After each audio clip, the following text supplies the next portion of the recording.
اعوذ باللہ من الشیطان الرجیم بسم اللہ الرحمن الرحیم الحمدللہ والصلاۃ علی آلہا اما بعد بسم اللہ الرحمن الرحیم ومن الناس من یشری نفسہ ابتغاء مرضات اللہ واللہ رؤوف بالعباد اللہم صلی علی محمد وعلی محمد وعجل فرجہم۔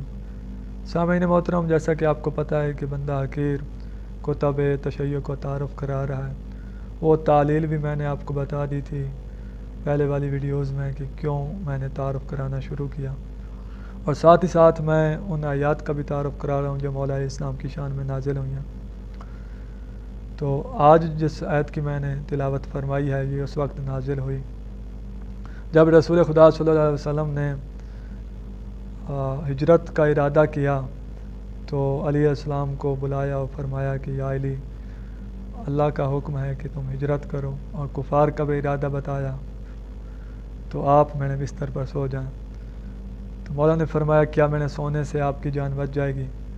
تو رسول خدا نے فرمایا جی، آپ کے سونے سے جان بچ جائے گی۔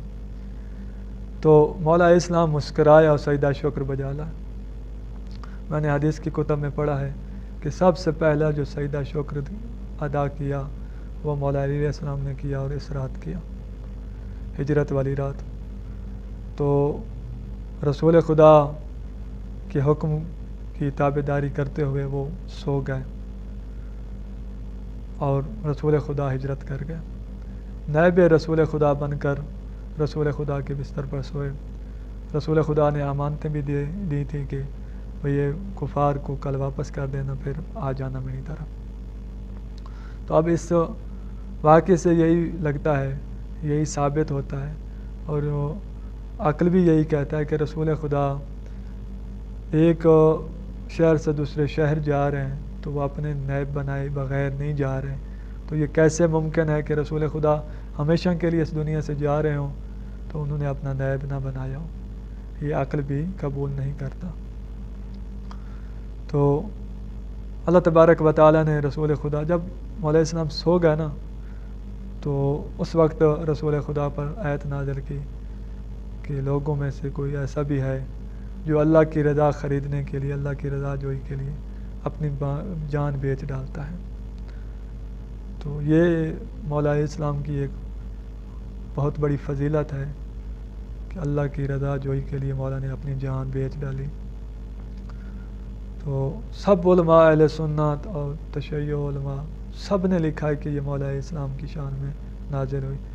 اہل سنت کے عالم دین وہ فخر الدین رازی نے بھی لکھا ہے، جلال الدین سیوطی نے بھی اس آیت کے ضمن میں لکھا ہے کہ یہ مولا علیہ السلام کی شان میں نازل ہوئی۔ تو آج میں جس کتاب کا تعارف کرانا چاہتا ہوں اس کا نام ہے انوار امامت تا قیامت۔ یہ مقدس اردبیلی کی کتاب ہے، بہت بڑے ایک فقیہ گزرے ہیں اور صاحب تقویٰ صاحب عرفان آدمی تھے، بہت بڑے یعنی محقق عالم دین تھے۔ انہوں نے مختلف طریقے سے امامت کو ثابت کیا، عقلاً بھی نقلاً بھی۔ مولا علیہ السلام کی بلا فصل امامت کو ثابت کیا، مولا علیہ السلام کی امامت پہ جو، ان کی خلافت پہ امامت پہ جو آیات دلالت کرتی ہیں ان آیات کو بھی اکٹھا کیا اس کتاب میں۔ تو اس کتاب کو آپ حتماً پڑھیں۔